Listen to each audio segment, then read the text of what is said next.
오늘은 율법의 재해석 두 번째 시간으로 간음에 관련된 말씀 함께 나누도록 하겠습니다.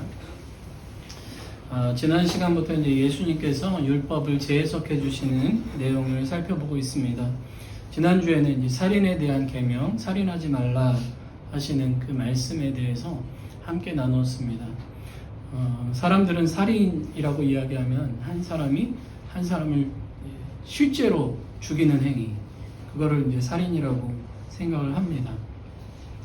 그런데 예수님께서는 실제로 사람을 죽이지 않더라도 어떤 한 사람이 다른 사람에 대해서 지속적으로 분노하고 모욕을 주고 멸시하고 괴롭히는 이 모든 것들도 다 살인이라고 말씀하셨어요.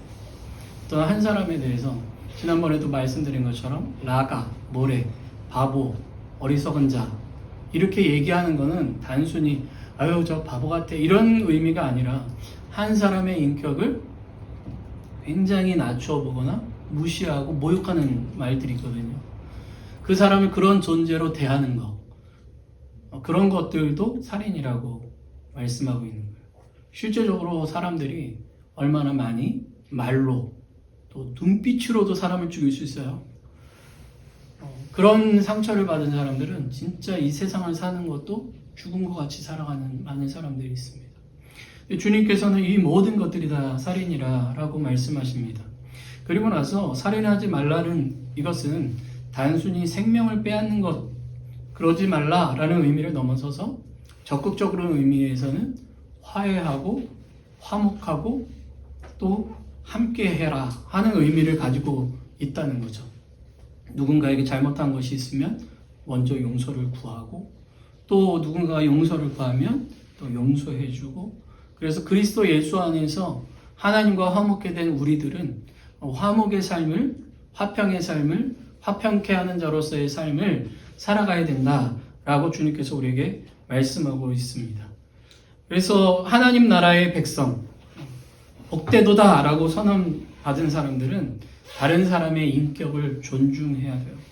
서로의 잘못을 인정하고 또 용서하고 화해하고 화목한 그런 하나님 나라의 법칙을 가지고 이 땅을 살아가야 된다는 거예요. 왜요? 하나님께서 우리를 하나님의 형상으로 창조해 주셨기 때문에. 예수 그리스도께서 그분의 피로 우리를 하나님의 형상으로 다시 회복시켜 주셨기 때문에 우리는 그러한 시각과 관점을 가지고 사람들을 바라보고 대해야 한다는 거죠. 한 사람이 어떤 사람이냐? 하나님께서 창조하신 소중한 존재다. 한 사람이 어떤 사람이냐? 예수 그리스도의 피로 값주고 사신 귀한 존재다 라고 여기며 대해야 된다는 거죠. 자, 우리 옆에 있는 분에게 당신은 하나님의 사랑받는 귀한 자녀이십니다. 이렇게 말씀해 주세요. 당신은 하나님의 사랑받는 귀한 자녀입니다. 네. 사실은 지금까지 그렇게 보지 못해서 죄송합니다 이렇게 하려고 했는데 우리가 그걸 자꾸 잊어요. 너무 소중한 존재들이 우리가 함께하고 있는 건데 그걸 잊어요. 가정도 마찬가지고 우리가 함께 살아가는 또 함께 일하는 사람들도 마찬가지입니다. 그렇게 대해야 된다는 거죠. 주님의 심판대에 서기 전에, 그때가 임하기 전에 그렇게 하라라고 주님께서 우리에게 말씀하고 계시고요. 오늘은 두 번째 시간으로 이제 간음에 대한 말씀을 좀 나누려고 합니다. 오늘 우리가 함께 읽은 말씀 27절 말씀을 보면요. 예수님께서 바리새인과 서기관들이 강조한 내용, 그러면서도 또 10계명 중에서 7번째 계명인 이 간음하지 말라라는 계명에 대해서 말씀하시는 것을 볼 수가 있습니다. 자, 그렇다면 간음이 뭔지를 알아야 되잖아요. 간음이 뭔가? 간음은 배우자가 있는 사람이 제3자와 성적인 관계를 맺는 것을 간음이라고 합니다. 이는 10계명 중에서 10번째 계명인 내 이웃의 아내를 탐내지 말라라는 계명하고도 이어지는 내용이죠. 결혼한 사람으로서 자신의 배우자가 아닌 다른 사람과 육체적, 성적 관계를 맺는 것은 안 된다라는 의미입니다. 이 간음하지 말라라는 계명은요, 개인을 넘어서서 가정과 공동체를 유지하는 데 매우 중요한 계명이에요. 이미 다 알고 계실 거라고 생각이 듭니다. 간음과 음란에 대한 내용은 성경 여러 곳에서 여러 번에 걸쳐서 금기시하고 있습니다. 고린도전서 6장 18절 말씀을 보면요. 음행을 피하라. 사람이 범하는 죄마다 몸 밖에 있거니와 음행하는 자는 자기 몸에 죄를 범하느니라 라고 기록되어 있어요. 음행은 누구한테 죄 짓는 거예요? 밖에 아니라 우선은 나 자신. 그래서 이게 위험한 게 우리가 이제 중독이라는 표현을 쓰는 것처럼 이 중독된단 말이지. 음행은. 계속 반복. 끊으려고 해도 끊기 힘든 거예요. 한 번 하기 시작하면. 모든 죄가 그렇잖아요. 바늘도둑이 무슨 도둑 된다 그러죠? 소도둑 된다 그러잖아요. 그렇죠? 작게 시작하지만 한 번이 어렵지 그 다음부터는 점점점 이게 쉬워져요. 그리고 무감각해져요. 그리고 잘못된 것인 줄 알면서도 그렇게 하는 경우가 많이 있어요. 음행이 그렇다는 거예요. 그러면서 19절부터 20절에 뭐라고 말씀하시냐면 우리 몸은 성령의 전이래요. 성령이 우리 가운데 거하시는 거룩한 곳이라는 거죠. 그렇기 때문에 우리 몸으로 하나님께 영광을 돌려야 한다라고 말씀하고 있습니다. 다른 말로 하면 음행은 하나님께 영광 돌리는 것과 전혀 반대되는 것이다 라고 말씀하고 있다는 거죠. 우리가 보통 지혜의 책이라고 일컬어지는 잠언이라는 책이 있습니다. 그런데 잠언 5장을 보면 음행의 결과, 간음의 결과를 알려줘요. 그러면서 자신의 아내를 즐거워하고 사랑하라고 가르쳐줍니다. 6장에서도 비슷한 내용을 알려주면서 간음하는 자는 자기 영혼을 망하게 한다 하면서 간음한 자의 대가를 알려줍니다. 이 외에도 여러 군데에서 간음하는 것이 자신의 몸과 인생만 망가뜨리는 것이 아니라 자기 주변에 있는 모든 것들을 다 망가뜨린다. 나뿐만 아니라 상대방, 간음하는 상대방과 그의 가정까지도 다 망가뜨린다는 것을 성경은 우리에게 말씀하고 있습니다. 그 대표적인 사건이 다윗이 밧세바라는 여인과 간음한 사건이에요. 사무엘하 11장을 보면 다윗이 이제 이스라엘의 왕이 됐어요. 그 왕이 돼서 나라가 이제 점점 잘 되게 됩니다. 전쟁에서도 나가면 승리를 해요. 그런데 어느 때에는 이 전쟁의 때가 됐는데 군사들을 다 전쟁터에 보내놓고 다윗은 자기 궁 안에 있었어요. 낮잠을 자고 저녁에 일어납니다. 저녁에 일어나서 할 일이 없잖아요. 그러니까 뭘 했냐면 자기 왕궁 옥상을 거닐기 시작해요. 옥상을 거니면서 주변에 어떻게 사나 궁금했나 쳐다보게 됩니다. 그러고 있는데 참 희한하죠. 왜 그런 건 눈에 보이는지. 어떤 여인이 목욕하는 게 다윗의 눈에 보여요. 그러면 상식적으로 보면 안 되잖아요. 그런데 지켜봅니다. 성경에는 아름다워 보였더라. 여러분, 죄는요 아름다워 보여요. 선악과를 따먹을 때 어땠는지 아시죠? 하와가 그거를 보는데요. 먹음직도 하고 보암직도 하고 그것을 먹으면 지혜롭게 할 만큼 탐스러워 보였더라. 눈으로 보는 게 굉장히 중요해요. 사단은요, 막, 이러면서 우리한테 막 따라와 이러지 않아요. 좋아 보이는 것, 아름다워 보이는 것으로 유혹을 합니다. 아브라함과 롯이 헤어질 때 아브라함의 조카 롯이 소돔과 고모라 땅을 바라보면서 마치 에덴 동산처럼 보였대요. 그렇게 유혹이 오는 겁니다. 그런데 이 다윗이 아름다워 보였으면 그래 아름다운 여인이구나로 끝나야 되는데 거기서 끝나지 않고 사람을 보내서 어떤 여인인지를 알아보게 합니다. 그런데 사람이 와서 얘기하는 거예요. 우리아라는 지금 전쟁터에 나가 있는 당신의 수하의 아내입니다. 라고 이야기를 해준 거예요. 여러분, 나를 위해서 또 우리 나라를 위해서 전쟁터에 나가서 싸우고 있는 사람이 아내예요. 그럼 어떻게 해야 돼요?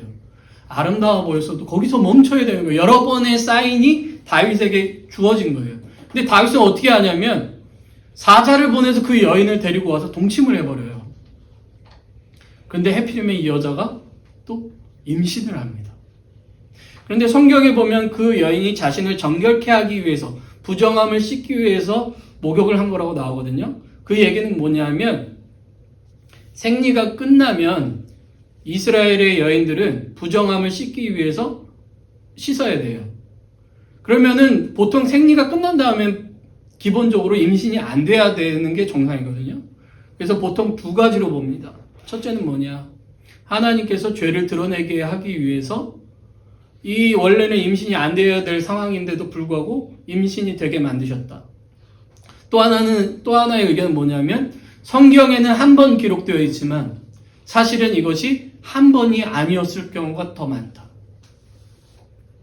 여러 번의 간음이 있었다는 거죠. 그리고 그 결과가 벌어졌다는 거예요. 두 가지 다 문제죠. 결국에는 다윗이 자기 죄를 가리기 위해서 어떻게 하냐면 처음에는 우리아를 불러가지고 술 먹인 다음에 네 집에 들어가서 아내와 자라 이렇게 하는데 이 사람은 너무 충직해가지고 우리 지금 군사들이 다 전쟁터에서 생명을 걸고 싸우고 있는데 내가 어떻게 집에 들어가서 편안히 먹고 잘 수가 있을까 하고 집에 들어가지 않고 자거든요. 그러니까 다윗의 계획이 깨진 거죠. 그러니까 어떻게 하냐면 전쟁터 맨 앞에 나가게 한 다음에 군대는 다 빠져가지고 결국에는 죽게 만들어요. 살인교사를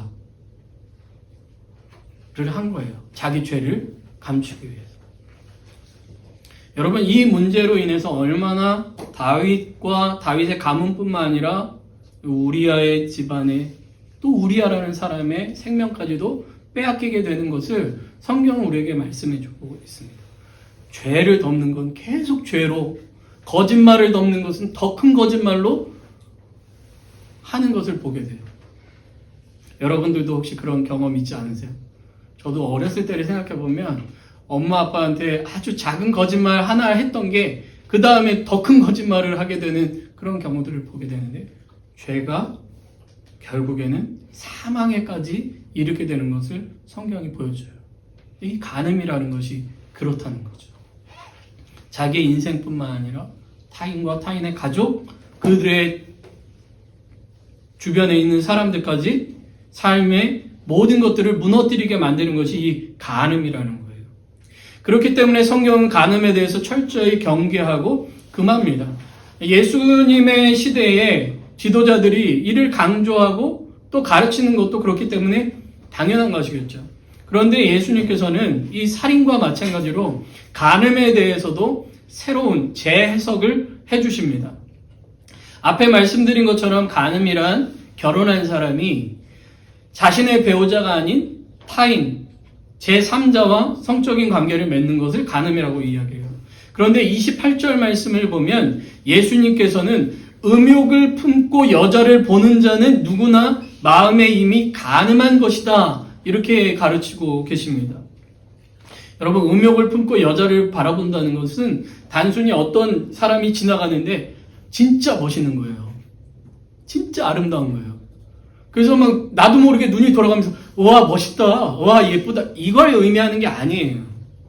멋있는 사람 보고 멋있다 그러고 이쁜 사람 보고 예쁘다고 얘기하는 것은 죄가 아니죠. 그걸 이야기하는 게 아니라 여기서 이야기하는 것은 어떤 사람을 보고 성적인 대상화를 시키는 거예요. 그리고 그 사람을 계속해서 바라볼 때마다 또 누군가를 바라볼 때 음욕의 눈으로 바라보는 걸 이야기하는 거예요. 성적인 대상화. 한 인격, 한 존중해야 될 사람, 정말 서로 도우며 함께 주님 안에서 살아가야 될 사람이 아니라 나의 욕구를 풀어낼 사람으로 보는 것이 죄라는 거예요. 나의 정욕을 해결할 어떤 도구처럼 보는 그 모든 것들이 다 간음이다 라고 성경이 우리에게, 아니 예수님께서 우리에게 말씀하고 있다는 거죠. 괜찮습니다. 누군가를 지속적으로 미워하고 멸시하고 모욕하는 것이 살인인 것처럼 어떤 사람들을 볼 때마다 성적인 대상화로 하는 것이 간음이다 라고 주님께서 우리에게 말씀하고 있다는 거죠. 그러면서 29절과 30절에는 좀 무서운 말씀이 기록되어 있어요. 오른 눈이 실족하게 하면 어떻게 하래요? 눈을 빼버리래요. 무섭죠. 오른손이 실족하게 하면 어떻게 하래요? 오른손 잘라버리라는 거죠. 여러분 이거를 문자적으로 보시면 정말 위험해요. 아 그렇구나. 내가 잘못했으면 잘라야 되는구나.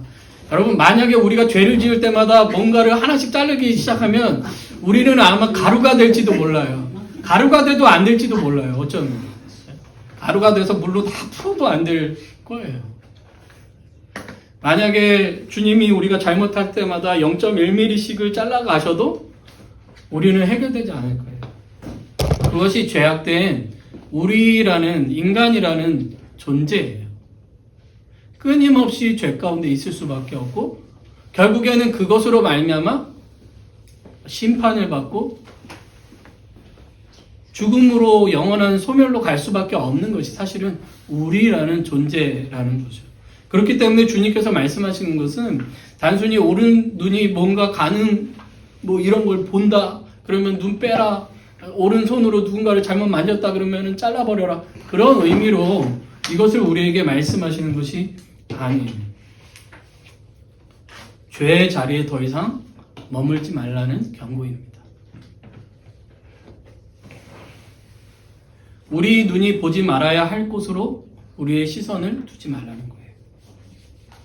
우리가 가지 말아야 될 곳으로 우리의 발길을 향하는 그 행위를 멈추라는 말씀이십니다.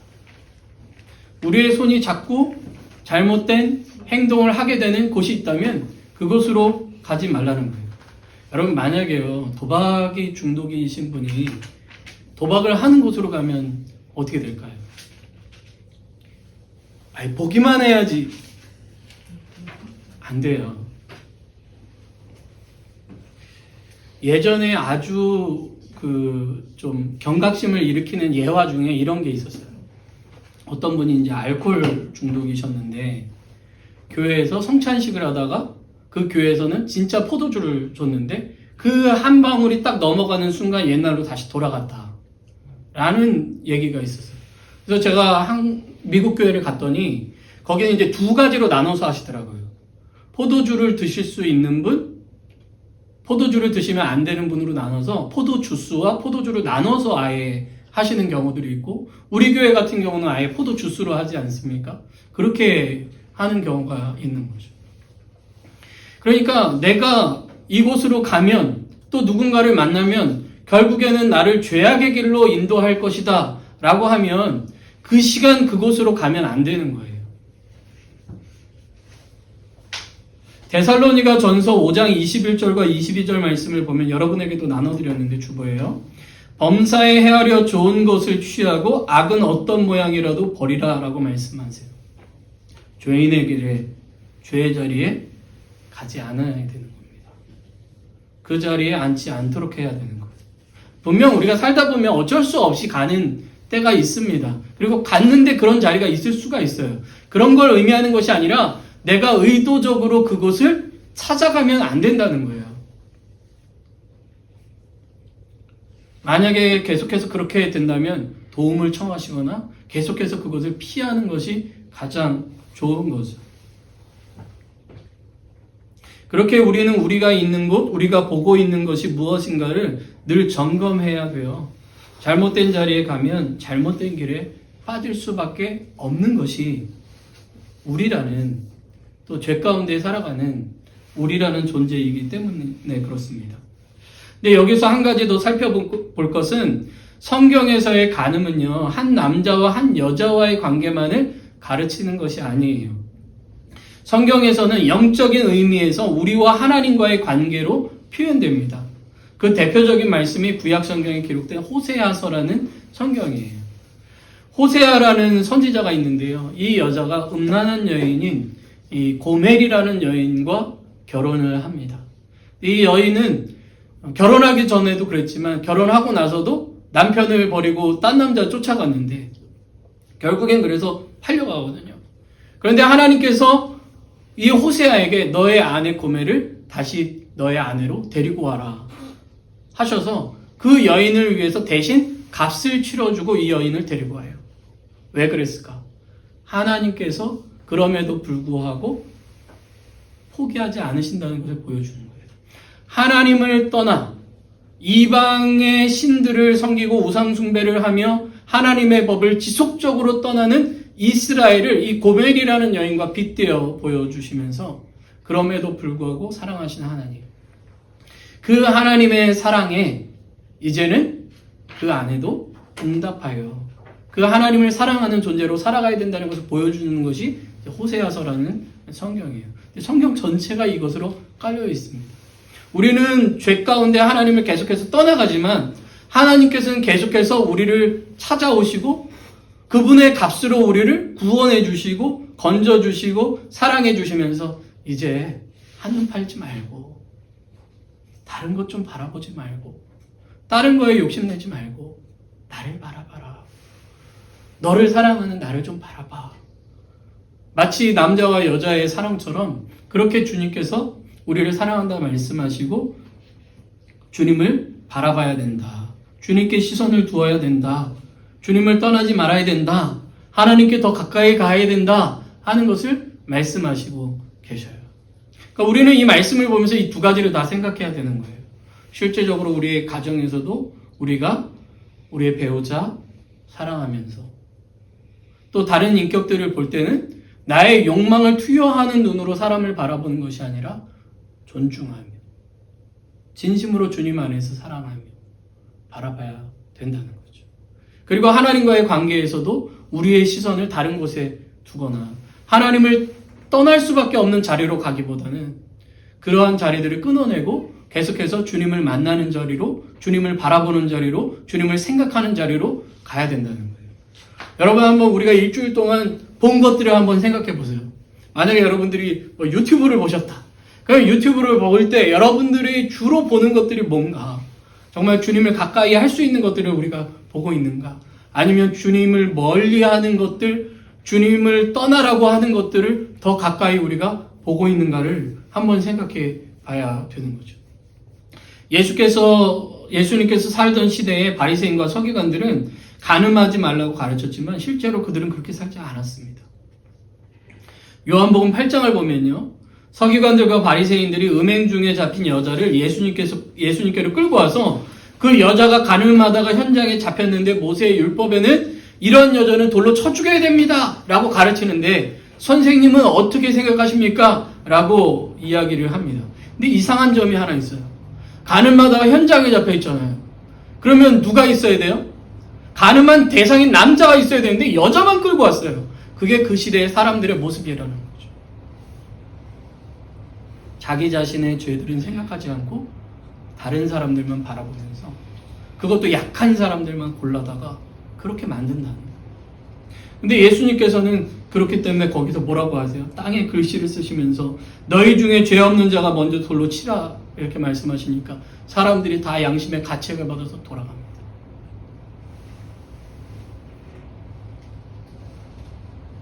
그 얘기는 거기에 있던 그 누구도 그 간음하지 말라라는 말씀에서 자유로울 사람이 없다는 거예요.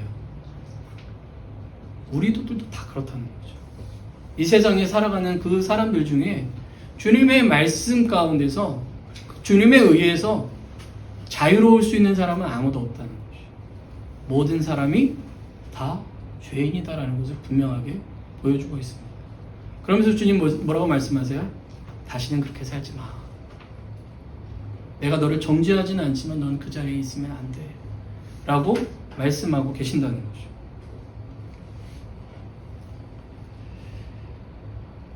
우리가 살고 있는 이 시대는 그 어느 때보다 사실 음란해지는 세대예요. 불륜을 사랑으로 포장을 합니다. 사랑이 죄가 아니잖아! 이 얘기 혹시 들어보셨어요? 저는 사실 그 드라마를 보지 못했는데 무슨 부부의 세계인가라는 드라마에서 나온 거래요. 그러면서 이제 바람 피운 남편이 아내를 향해서 사랑은 죄가 아니잖아! 라고 얘기를 했다는 거죠. 여러분, 많은 문화 콘텐츠들이 영화나 드라마나 소설들 여러 가지 것들이 자신의 아내나 남편이 아닌 사람들에게서 사랑을 찾고 자신의 정체성을 찾아가는 그런 것들을 막 그려요. 써요. 사람들이 그걸 보면서 이게 진짜 사랑이구나. 착각해요. 오해해요. 그리고 그렇게 만들어요. 그래서 지금 내 옆에 있는 사람들이 얼마나 소중한 사람인지를 있게 만들어요, 자꾸. 그게 틀린 것처럼 가르친다는 거죠. 하나님께서 우리에게 말씀하신 것들이 다 잘못됐다는 식으로 사람들이 표현합니다. 동성애도 마찬가지예요. 요즘은 드라마 보면 꼭 한 장면씩 그런 장면을 넣어요. 일부러 넣는 것 같아요. 그러면서 그게 마치 자연스러운 사랑인 것처럼. 우리는 그렇게 태어났으니까 어쩔 수 없이 그렇게 살아가도 돼라는 것처럼 그렇게 이야기를 합니다. 여러분, 우리가 태어난 것처럼 살아가면요, 이 세상은 진짜 엉망진창 아수라장이 될 것 같아요. 나는 원래 열 많은 사람이야 하고 열내기 시작해 보세요. 그게 옳지 않다는 것을 알기 때문에 자제하고 절제하게 만드는 겁니다. 그렇게 태어났다고 다 그렇게 살면 안 되는 거예요. 그런데 이 시대는 그런 시대예요. 아까도 말씀드린 것처럼 이 성적인 것뿐만 아니라 신앙적으로도 하나님께 마음을 두는 것, 시선을 두는 것, 주님 안에서 살아가는 것이 잘못된 것인 양 이야기를 합니다. 인문학이라든지 과학, 정말 중요한 학문이지만 그게 진리는 아니에요. 계속해서 바뀌는 게 과학의 상식들입니다. 우리가 믿고 있던 의학적인 상식도요, 지금 계속해서 바뀌고 있어요. 인문학적 소양이라는 것들도 마찬가지예요. 계속해서 우리가 살아가면서 배우는 지식들은 바뀔 수밖에 없어요. 그러나 주님의 말씀은 진리입니다. 바뀌는 것이 아니에요. 그런데 이러한 학문으로 자꾸 하나님의 말씀을 재단하면서 에이 설화, 에이 말도 안 되는 얘기들이라고 이야기하면서 우리의 믿음을 가치 없는 것처럼 이야기를 합니다. 예수 그리스도가 정말 우리를 구원하신 분이 아닌 것처럼 사람들에게 가르치고 미혹하게 만드는 시대인 거예요. 주님은 우리에게 분명하게 말씀하세요. 우리의 몸과 마음이 우리의 가정 안에서도 실제적으로 정결해야 된다는 거예요. 그리고 우리를 더럽히려는 것으로부터, 우리의 마음을 더럽히는 것으로부터 우리는 멀어져야 된다라는 것으로 말씀하고 계십니다. 또한 우리의 영혼이 정결하고 거룩하도록 우리의 마음을 빼앗는 것으로부터 멀어지고 주님을 더 가까이 해야 한다고 우리에게 말씀하고 있는 거죠. 우리가 이 세대 가운데 넘어지지 않을 수 있는 유일한 방법은 오직 예수님밖에 없어요. 예수님을 바라보셔야 돼요. 날마다 예수님을 바라보시고 오늘 하루의 삶을 성령님을 의지하셔야 돼요. 주님, 저 연약합니다. 쉽게 넘어집니다. 유혹하는 것이 너무나도 많습니다. 주님 도와주셔야 됩니다. 주님이 도와주셔야 제가 우리 가정에서도 우리의 가족들을 사랑하며 살 수 있습니다. 제가 일하는 곳에서도 다른 사람들의 인격을 존중하면서 살 수 있습니다. 내 눈이 다른 곳에서 빼앗기지 않고 주님 의지하며 오늘 하루를 걸을 수 있습니다. 하나님, 저 연약한 거 아시잖아요. 오늘도 저를 좀 도와주세요. 라고 기도해야 돼요. 여러분들 아침에 깨시면 뭐 기도 길게 안 하셔도 돼요. 주기도문으로 시작하셔도 좋을 것 같고요. 이렇게 간단하게 주님, 연약한 저입니다. 오늘도 저는 주님과 함께 살고 싶습니다. 주님, 저의 손 붙잡아 주셔서 오늘도 주님과 함께 살게 해주세요. 라고 기도하세요. 어렵고 힘들 때마다, 유혹이 생길 때마다 주님을 바라보시면서 주님, 이거 너무 힘드네요. 이거 너무 어렵네요. 이 결정하기 참 어렵네요. 도와주세요.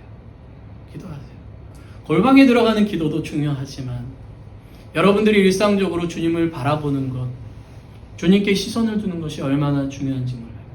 나의 시선을 뺏기지 않고 주님께 나의 시선을 두는 것, 그럴 때만이 우리가 우리의 간음에서, 영적인 간음에서 벗어날 수가 있습니다.